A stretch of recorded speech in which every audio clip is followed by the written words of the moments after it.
uyu munsi ni umunsi udasanzwe nk'uko mubona inyuma ndetse n'abubahwa bicaye imbere ni bamwe mu bantu bariko bakora ibishoboka byose kugira muri Videbeng ushobore gushika amahoro ndetse no gukora ibikorwa azobajemwo amahoro babifashijwemo n'abana bantu mubona ngaha. Turahera kugira yambaye amakoti yicaye imbere n'umurongozi wa bino bintu byose mubona n'abandi benshi baza gukurikira. Nkuko nababwiye yuko umuntu ari jewe ari kijambo ari wantumye, reka duhe ikaze uburongoye uhagarariye abasanzwe boroke mwishira hamwe kugira ashogira byinshi adusiguriye ndetse ashobora kutubwira n'umuzi wa Deben ukungene umeze ndetse ashobore guca afata n'ijambo ashobore gushikiriza ijambo usanzwe warongoye ishira hamwe ndavuga umunyamitahe yashobora bishoboka byose kugira Deben ashobore kuba ari hano iwacu mu Burundi. Banyakubahwa turabahaye ikaze. Nyuma yaho turaza guha ijambo abanditsi n'abamenyesha makuru baze kugira ico bashikirije, ariko ahanini nuko bose babanza kwanza kumenya icatuzindukanye hano ndetse n'icatuzanye muri kino kibanza. Murakoze. Murakoze cyane kanya mu mpaye.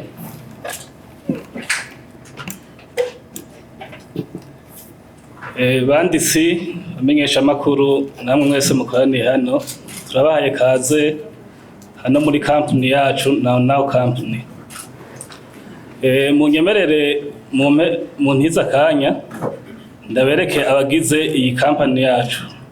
Nkuko bamaze kubivuga, hano turicanye n'umushinga ntahe Jean Dodier, akaba ari umuyobozi, akaba ari nabaserukira imbere y'amategeko iyi company yacu nawe company. Harakwirikira umushinga ntahe Jide, akaba ajejwe ibya social media mw'iyi nawe company yacu. Hirya yiwe gato hari umushinga ntahe Jibril, akaba ajejwe ibya photography na videography muri nawe company. Hano turafise Bera, akaba umusekretere w'iyi nawe company.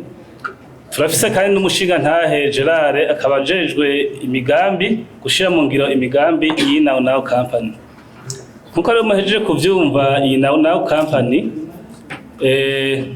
ni company itari nto kandi ifise imigambi yakazoza itari mike. Ni company kandi imaze igihe kitari kinini cyane ibayeho. Ni company imaze umwaka urenga ko amezi make cyane ibayeho, ikaba yemewe imbere y'amategeko kuva itariki imwe y'ukwezi kwa kane 2022. Namwe muravyumva yuko imaze ukwezi kumwe ni umwaka umwe n'amezi makeya. Mu migambi rero ifise iyi company, ifise imigambi itari mike. Nkuko yatanguriye mu gihugu ca Swede, ariko kubera yatangujwe n'umushinga ntahe Jean Dodier twamaze kubabwira, akaba ari umurundi, yari yumviye ko ivyiza byose by'iyi company bisangira n'igihugu ciwe c'amavukiro, ikazogirira akamaro igihugu n'abagituyemo. Niyo migambi myinshi rero dufise muri company yacu. Imwe niyi mubona dukanije hano, ama organisation y'ama event, akaba naco kuyu munsi cadukanije hano. Si ibi gusa, nkuko natanguye kubivuga yuko ari company ifise imigambi myinshi kandi yagutse, nibaza yuko akanya kabidukundiye tuja gusigurirwa ibitari bike vyerekeye iyi company. Nagomba rero ntarandiriye tumuhe ijambo umuyobozi mukuru w'iyi company kugira nawe adushikire kuri byinshi. Murakoze. Nishishikare nkuko babivuze, umuyobozi wa nawe company mu mategeko mu Burundi no mu makungu mu bihugu bimwe ramwe tumaze kugeramo. Hanyuma ndanezerewe cyane, ndanezerewe kuba mu gihugu cy'amavukiro uyu munsi ndi kumwe namwe banditsi n'abanyamakuru mwagiye kudutera iteka ryo kugira ngo twerekane bimwe mu bikorwa dufitiye iki gihugu cyacu cyatwibarutse. Nezereje rero no kubabona hano turi buze kuganira akanya katari gato hano kugira ngo turonke ico tubwira abarundi, turonke ico tubwira babandi batashoboye gushika muri Bujumbura uyu munsi, bamwe bifuza kubana natwe mu gikorwa nyezina cyadukoranije uyu munsi ariyo concert ya Dobene ifise ku itariki 30 na 31. No, itariki 30 ni itariki imwe. Ego, hanyuma nagomba mbanze ndabashimire. Inyuma yo kubashimira nababwiye ko ndi umuyobozi wa nawe company, ariko abenshi muri mwe mushobora kuba muri kwibaza ngo nawe company ni iki, cyavuye he, ryari, kubera iki. Nawe company ni umugambi wavutse atari kera cyane, umaze umwaka umwe n'amezi uvutse. Urumva ko umwana amaze ayo mezi ntabarakura cyane, ariko tunezerejwe n'ibyo tumaze gukora muri ico gihe gitoyi, kubera ko ni bimwe mu bishobora gutuma uyu munsi twakoraniye hamwe n'abantu babubahwa nkamwe mu nganuku, mukaduha umwanya wanyu mwari kuba muri gukoresha ibindi.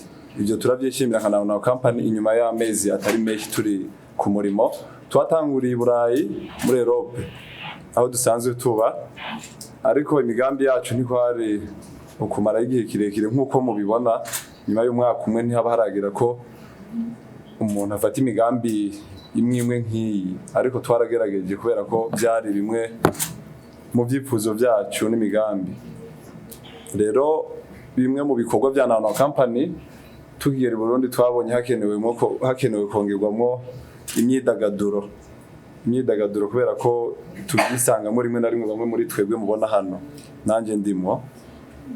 Rero tubona ko imyidagaduro ishobora kudufasha guhera ko kugira ngo tubandanye n'ibindi bikorwa twagiye dutegura, ariko twabanje ibi. Rero turaza kuganira, ntabwo ikiganiro ari cya abayobozi ba nawe company, siyo mpamvu turi hano. Ahubwo impamvu turi hano kwa kubamenyesha nawe company ni iki, tunabereka n'igikorwa nawe company yateguriye abarundi imbere y'uko uyu mwaka urangira.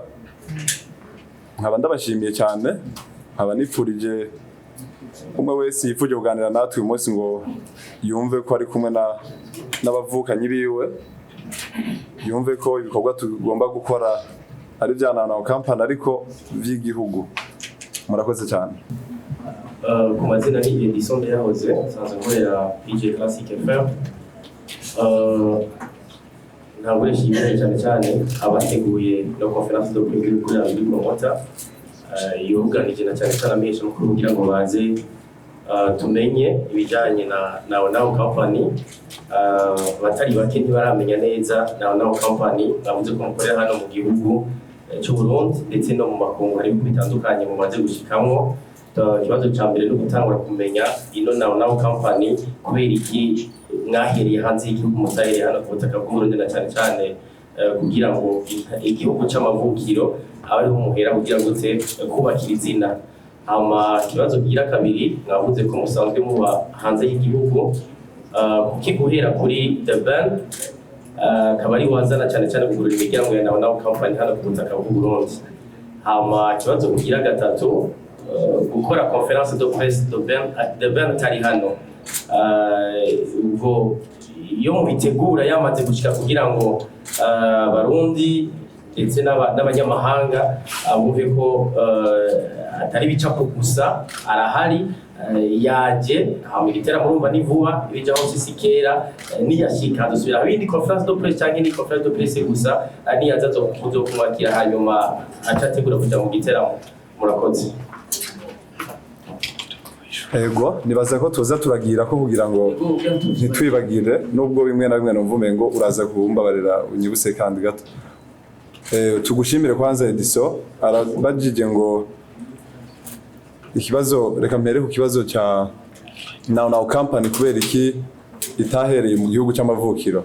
Nivyo ni ikibazo cyiza cyane, nk'umwana w'igihugu yagomba guhera mu gihugu, umwana agomba kuvukira mu gihugu, ariko umuntu wese ari hano arazi ngene ubuzima bugenda. Byarashitse iyo uwo mwana avuka tutari mu gihugu ku mpamvu z'ubuzima, hanyuma tumwakirira yavukiye, ariko ntitwashimye kumugumiza iyo yavukiye. Twaramuzanye mu gihugu kumwereka abavyeyi ba sekuru na bayinakuru. Nizera ko ico ikintu cyumvikana byarashyitse bishyika atariho turi ku mpamvu z'ubuzima y'umuntu yarasanzwe ari mu bikorwa bitandukanye, ariko tunezereje no kuba uyu munsi uwo muzukuru w'igihugu yashoboye gushika hano. Ikibazo cya mbere nibaza ko cyumvikanye.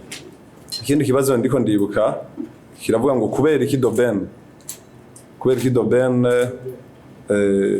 ari we yashimwe kugira ngo yugurure imiryango ya nawe company mu Burundi. Bivanye n'imigambi yacu mu ntango ntabwo twifuza Doben kumvo zitandukanye, ariko ibiganiro byagiye kugera aho birangira dufise Doben kumvo zigiye zitandukanye by'akazi n'ibindi, ariko Doben twabonye ariwe nawe company yahisemo kugira ngo adufashe nkuko atari wo wenyine zoba turi kumwe n'abandi bamwe na bamwe bamaze kumenyekana hano. Tuzoba turi kumwe na Rinoji azodufasha nabo guserukira generation nshasha mu gihugu. Uko mwagiye mubibona hano murabona ko atabatama benshi twicaranye, turashira ingufu cyane mu bajene nka bagenzi bacu bivanye na projet za company, tukaraba n'ibyo dushoboye n'ibyifuzo byacu. Rero twasanze Doben ahurirana n'imigambi yacu y'ibi biteramo tuzoherako byo kugurana na company mu gihugu cy'amavukiro, ari kumwe n'umuririmbyi mutoyi mu myaka Rinoji. No kuvuga azobara abartiste babiri gusa kugeza uyu mwanya nibo bartiste dufise, kandi twibaza ko bazoba bari kuri ico giteramo. Amakuru ariko aracana kwijya nino ku nyarwanda.com aravuga ko Doben yahawe imiliyoni 40 z'amanyarwanda. Tumvikana ko kanoti ko mu artiste mugiye kuzana nk'umushitsi hano ku butaka Burundi kamaze kumenyekana. Tuzi nimba ari yabivuze cyangwa ntituzi nimba arabasanzwe bari muri nawe company babivuze, nimba atari banga, nimba Rinoji nimba pito Doben azohabwa miliyoni 40 z'amanyarwanda tuze mu Marundi, uza gusanga ari hafi miliyoni 200. Rinoji nayo bamuhaye amafaranga ngana. Ikintu tubizi ko kubera ko nta yindi press twigeze dukora haba mu Burundi cyangwa mu makungu, iyi niyo press ya mbere dukoze, kandi nibaza ko ico kintu cyayo mafaranga bavuga nibaza ko atari cyo, kubera ko nta kintu twigeze tuvuga ku bintu byana amafaranga ya Doben, kubera ko ikindi cyo kiganiro cya mbere dukoze kuri concert. Urumva ngira bica bigora no kuvuga ngo Rinoji twamuhaye amafaranga ngahe mu gihe nayo twari duhereye ko tutayazi. Tumvikana n'Inyarwanda.com Inyarwanda bashobora kuba batabeshe bahawe amakuru n'abandi bantu atari twebwe, kubera ko kumburegira n'indi team yo yabikoze, ariko twebwe kuri team yacu ntacyo tubiziho. Nawe company hamwe ibyo yoza itwereka ko ibicora kuba byarakoze, kuko uje mu zindi company zakoze nk'ibi muga company gikora ibyakoze nk'abandi, tuba dukeneye kubona kabijya, tuba dukeneye kubona icyo no kwita ikosora yaba cyane bariya. Rero nta kindi tubifuriza atari amahirwe masa kuzuza ikibanza mwateguye, hama kwakira abashyitsi n'ibyo by'abarundi. Rero tugereye cyangwa hirya ejo tubonye mugiye no kubitegurira mu Rwanda, mukavuga ati natwe dukeneye kuzana abarundi hano kugira ngo baperforminga mu Rwanda, ariko tubatwara hariya mu gihugu cy'u Burundi asigaye mugira mu. Urakoze cyane. Gustavo baita deshi Gustavo abari sando izo y'amapolitika kandi tufafise festival mashaka kumenya ikivugo nawe company, kubera ko igihe umuntu akoze project cyangwa yubeka abafise ikivugo rugurura ko iyo company abazi ko muri abarundi, ariko nawe mutari mu gihugu cy'u Burundi, ariko nifuje ko ibikorwa byanyu mubikora hano mu Burundi. Mwaravuze ko mwana hanze y'igihugu, ariko ndifuza kumenya ko ikivugo cya nawe company kumbure birazagufasha abarundi bariko barabakurikirana bumve yuko neza na neza mu mwana ashize agaciro cy'imyidagaduro yacu imbere. Icyo ni ikibazo cya mbere. Ikibazo cya kabiri, mwavuze ati mwemwe donc mwashizemo Rinoji bivanye nuko mwabonye ko ari umwe mu baririmbyi nubwo bariko barakora kwigo Rinoji n'umuririmbyi mwiza, ariko uvuze ati Rinoji hari abandi baririmbyi benshi baza kuvuga ati ese tube tuko turakora, ahubwo tuba twumva twoshaka kumenya ati Rinoji twarahuje mu buryo twagiye turavugana, kubera ko igihugu cyacu kirimo abaririmbyi benshi bariko barakora kandi barakazi kandi cyane. Icyo ni ikibazo cya kabiri. ikibazo cya gatatu cyo nifuza kumenya mbega show izobera mu kibanza cyane turazi ko hano mu Burundi hari ahantu ugiye gukorera show même si nawe wabazanye muri ibyo akomeye usanga bigoye ko abantu bakitabira nk'uko bari kucitabira show izobera hehe nimba agafaranga karamaze gutegekanya tuzorera muri iyo show byaramaze kugaragara byose mu bishikirize amaharangiza ndabifuriza gutera imbere ndetse na bonne chance mu gikorwa cyakoze. Murakoze cyane ndagira ko ikibazo cya mbere watubagije ngo ikivugo cya kampani kiroroshye cyane ni twese hamwe birashoboka kubera ko twagiye hamwe n'abajene nubwo byahereye hanze ariko nabo twakoranye cyane barabajene ibice 90% kubera ko tuzi neza iyo abajene benshi bari hamwe bashobora gukora ibintu byinshi byaba bibi cyangwa byiza ariko twe imigambi yacu nkuko mubibona tubaza ko atakintu kibi cyadukoranije hano twakoranijwe na event izohuza abarundi benshi kugira ngo banezererwane natwe hamwe. Kugira abanyene kucivugo nabajije ati mbega imyidagaduro hano iwacu i Burundi mwayiha agaciro kameze gute na cyane muri namwe? Imyidagaduro twayaha ikibanza kinini kubera ko ni nacyo twashimye kuguriza ibikorwa bindi byinshi.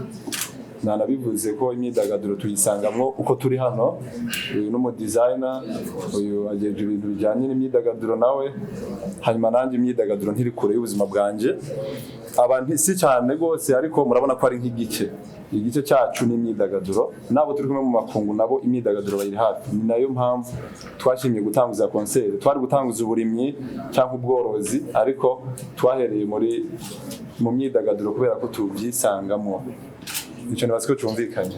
Ikindi wabagije ngo ikibanza tuzokoreramo ibiteramo kugeza uyu mwanya igiteramo biri desite ko kibera jardin public concert nini ya itariki imwe z'ukwezi kw'icumi hanyuma ibijyanye n'ibiciro nabyo nkuko babagije nabyo nyine byaramaze gusohoka twaragerageje ko twosangira umunezero na buri muntu wese abishoboye twagize amatike agiye atandukanye amatike y'ubwoko bune tike simple izoba ari 10,000 mu kwinjira muri jardin public tike VIP izoba ari 50,000 hanyuma twaragize na tike sponsor kubera ko na company ifite abagenzi benshi twifuza ko bagirana baronka umwanya wabo twaragize tike sponsor iri ku 500,000 tugira na table y'abantu batandatu iri ku miliyoni 500,000 hanyuma ugakonsoma champagne zibiri wihitiyemo. Ico ni igiteramo kizobera kuri jardin public itariki imwe. Hanyuma twarateguye no guha akaryo abantu bose ibyo bashaka kuganira n'umuntu bakeneye umwanya wiyaguye ico tokwita VIP.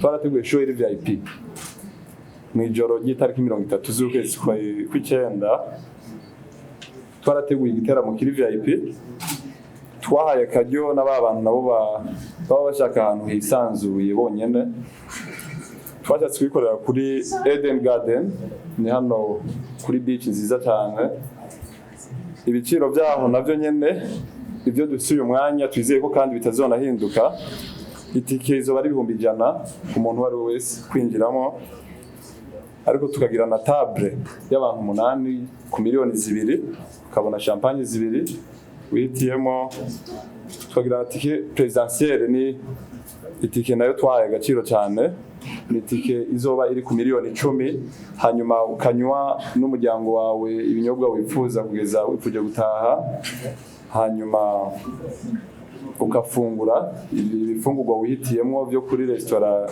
nziza nababwiye Eden Garden hanyuma ukabona umwanya wo kufatana amafoto no muri Remzi Ben ndetse no kwicarana ndetse na visite yo mu rugo iwawe. Nibaza ko ibiciro byumvikana cyane twagerageje kujya mu makategori yose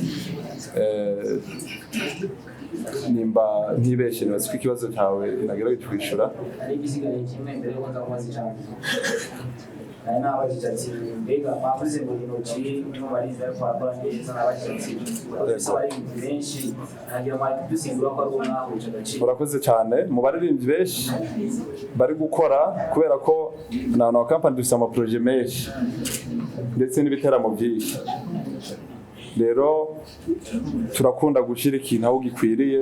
Twebwe twarahuje na Rinogi mu biganiro kubera ko ntitwaravugishije n'abantu benshi kugira ngo sinze no kuvuga ko hari abo twananiranye. Nta bantu benshi twavugishije kuri iki giteramo kubera ko twahisemo kuvugisha Rinogi kubera ko tubona afitinga mu migambi yacu y'isho, kumbura abandi nabo bari mu masho ari inyuma nk'uko tuzogenda tubibona. Ikibazo cyane cyane makiravuga giti tubaherukamo duhamagara mu makonferanse zo kwesa atandukanye na cyane cyane kugira ngo dushobore kwishira ku mbuga zacu kandi imbuga twaruhiye kandi imbuga dushira ku mbuga byacu kugira ejo abantu bashobore kubaronka kugira namwe mushobore kunguka. Ariko hageze kuri show kenshi turamaze kubona abantu bategura amashow umunyamakuru niba bakimubona kandi mu gihe igihe mwarahiye kugira dushobore kumutima show yanyu mwaradukeneye tukatwereka umutima mwiza. Ariko hageze kuri show turegeye n'umuntu ako kanya cyane bashobore kutwakira mushike mu kimanza biteguye gute agaciro kumumenyesha makuru muri iyo show y'akazi wakanze. Murakoze cyane Starboy. Abanyamakuru muri nawe company bafite ikibanza kinini kubera ko dukora ibikorwa kenshi biba bidafashe umwanya munini tutoshobora kubwira abantu twenyine. Ku ruhande rwacu abanyamakuru bafite ikibanza kitari gito nk'uko muzogenda mubibona. Ntabwo turi bubemerera ibintu byinshi ariko kumbure ibikorwa byacu bishobora kuzobereka abo turi. Icyo nacyo numva ntukivuga ko ibintu byinshi.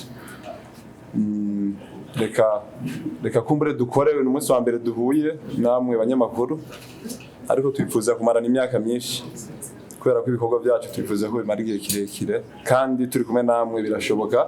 Ikivugo cyacu niko cyabikubwiye. Urakoze cyane.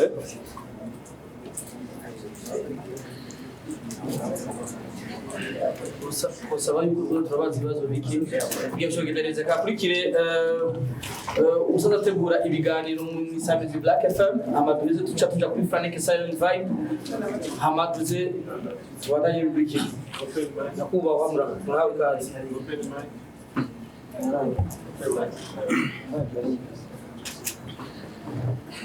Ku mazina nitwa Deo icyo nayisaje cyane kivumbi abazwi benshi mu Radio Black FM.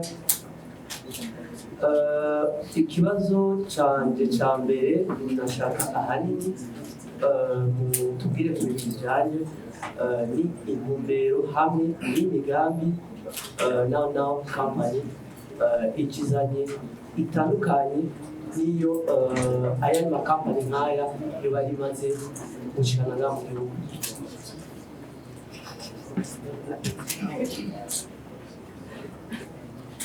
Murakoze. Umengo ntiwari warangije ariko kwegera hano ukarangiza. Karibu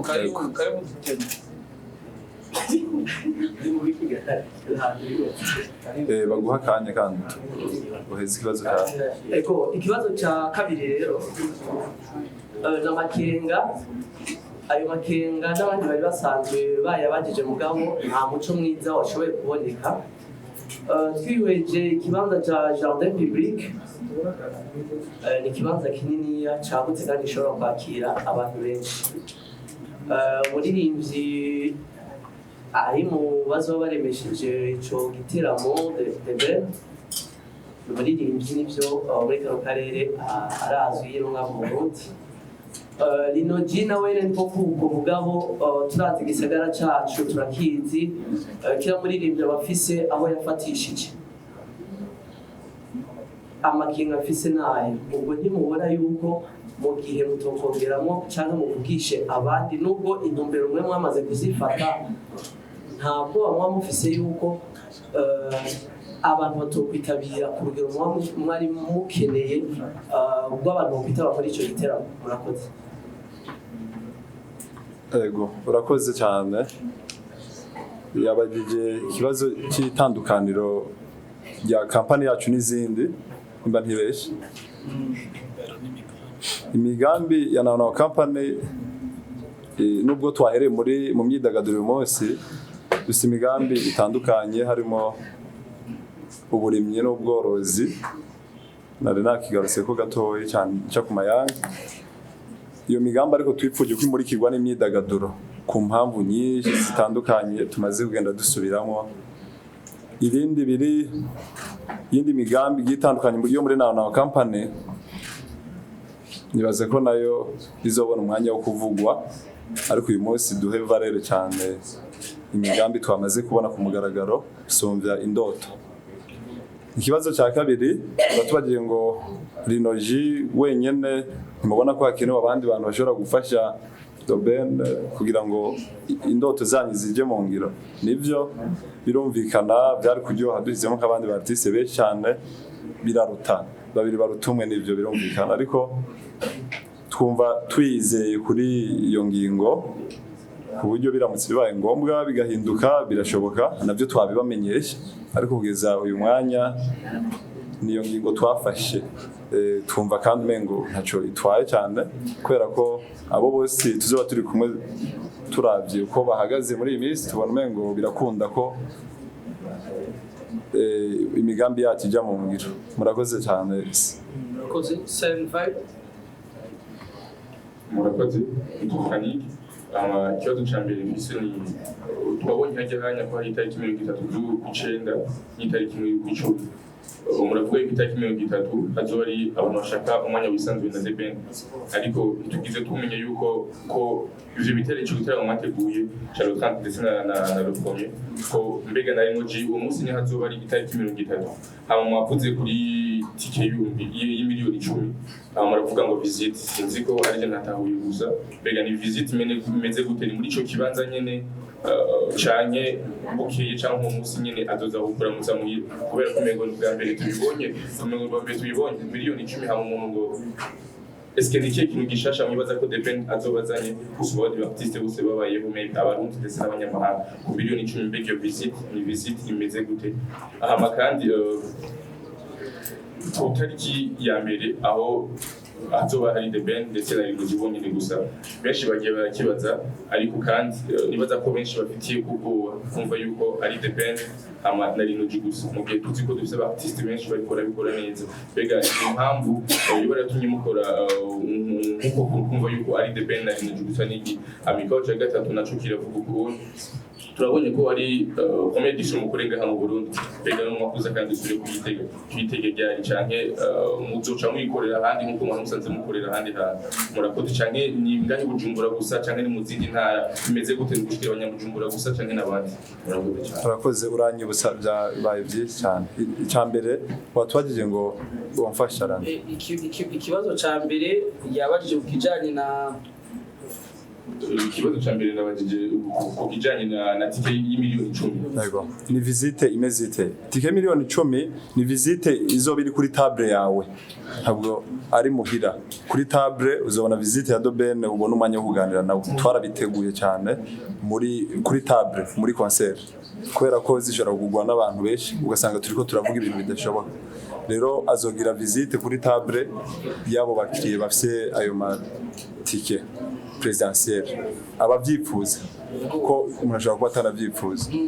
ndamufashije gato, ni hazoba hariho tike ya VIP muri cyo giteramo, hazoba hari amafaranga yo kwinjira, ariko kandi hazoba hariho na tike ya visite. Ni nka kurya hazoba hariho abubahwa benshi, hazoba hariho binashobotse nuko gusa bitaramenyeshwa cyane byinshi muzobinyishwa, ariko hazoba hari abubahwa. Ndamvuza abubahwa mwumve ko n'abari mu nzego z'igihugu bazoba bahari. Rero hari abantu babifuza kwicarana n'umuririmbyi yicaye kuri table imwe, bayage batera inkuru, bafata amafoto, ariko kandi nakwibutsa yuko iyo show ya VIP Dobena azobaraho mugabo kwicarana nawe kizoba ari ikindi kintu gitandukanye nuko uri kuramubona haje imbere canke ku ruhande rwawe. Ariko kandi uburyo amikoro y'abarundi aratandukanye, hano bavuga ati jewe nshobora kujya ndabishoboye, ni mpamvu bose twabahaye umwanya kugira basho kwidagadura. Hama ikibazo cyuko Rino Jibonye azoba hari imeze gute? Ikibazo cya Rino Jibonye azoba hari, yes azoba hari kuri VIP show. Tuzoba turi kumwe nawe, turi na Dobene kumubona bazoganira bicare nico kimwe twebwe twafashe aba artiste ku rwego rumwe. Ico ntashatse kubesha gusa ni ku rwego rw'amazina yabo kwangana, ivyo turabizi twese, ariko iyo dufashe um artiste muri nawe company tumufata nk'uwundi, ivyo nizera ko naco gitahuritse nabazoba hari nawe bizoba ari nkuko. Yes, ikibazo cyuko bikizobera ngaye Bujumbura gusa, mbega mu ntara hagati, hama yuko ari premier edition, mbega tuzobona izindi ryari tigwena na nawe company. Yego ico kibazo iyi concert ntabwo ari urukurikirane ariko nibikurikirane by'amakonsert atandukanye nituzokora nk'iyi ntabwo tuzozana Doben tuzozana abandi tuzokoresha abandi bo mu gihugu ni ibintu bigiye kwamaho nibaza ko inyuma y'amezi 3 duhejeje iki giteramo muzobona ubundi butumire nk'ubu bwo kubereka abandi bashyitsi biteka tugomba kuzana mu gihugu kubera ko ari intumbero zacu murakoze. Nitwa Patrick Permaika Keza hanyuma cyane ni felicitation batwa babindiriye kuko vizo yawe itayikora cyane so kibazo cyambere mwaranonse umwanya wo gutegura inoteri ya Deben kubera Deben muri no minsi nibaza ko David basi hari kubwiye so kibazo kigira kabiri nako bamufise ko mushobora guhomba ikibazo cyambere uvuga ngo twararose umwanya wo gutegura nibaza ko bigaragara cyo kibazo kiragaragara twariteguye sinzi imyiteguro uvuze uruhare igera ko canke pourcentage ariko kuvyo dutegerezwa gukora twaragerageje uko dushoboye ikibazo cha kabiri yaje kuvuga kubijanye na akora ko Doben amazimi igihe kitari kitadasora indirimbo nta bwoba dufise nta bwoba ntabwo kubera yaba twadufise ubwoba twari kugira bari muri vibration Doben sinzi uko tumufata ariko nizera ko sumuririmbyi wo gukorana nawo hanyuma kugira ubwoba murakoze cyane naco nibaze ko cyumvika reka twakira abantu bamenyesha amakuru babiri hama doze dusozere twabonye abo kuri Kazoza FM sinzi ko bari hafi turabona Mishumi Hatre kuri Black FM murahawe ikaze twakira babiri hama doze dusozere ndabure mukije je mufise ikibazo cegereye iciwe kandi ariyo n'amakenga benshi dufise indirimbo yiwe ni ya nyuma imaze imyaka 4 yitwa Vazi Doben ashobora kuza mu Burundi gute mu gihe ni wabo bwo bonyene amaze imyaka 4 ata concert ni mwakoze atanaboneka mutera mu bikomako nagomba ndakosore kwanza Doben amaze umwaka umwe akoze concert muri arena ucubanda yahamagawe mu gufasha ntihari concert mu biwe hanyuma kandi numva ko ari amakenga yuko iyo concert ata ampleur canke naho kuba ari kumwe na Linoji umuntu akizamuka umva yuko harimo amakenga yuko concert yanyu shobora kutagenda neza murakoze ikibazo imyaka 4 na cyo guha uburorero bwinshi ariko kubera kugira ngo umwanya atari munene sinibaza ko nubwo ico gihe giheze kingana uko Doben turamuzi Doben turamuzi kandi turizeye ko ivyo twapanze bigomba kugenda neza numva ata kintu kireze ivyo no babwira ariko turabizeye sho imeze neza turabibizeye cyane.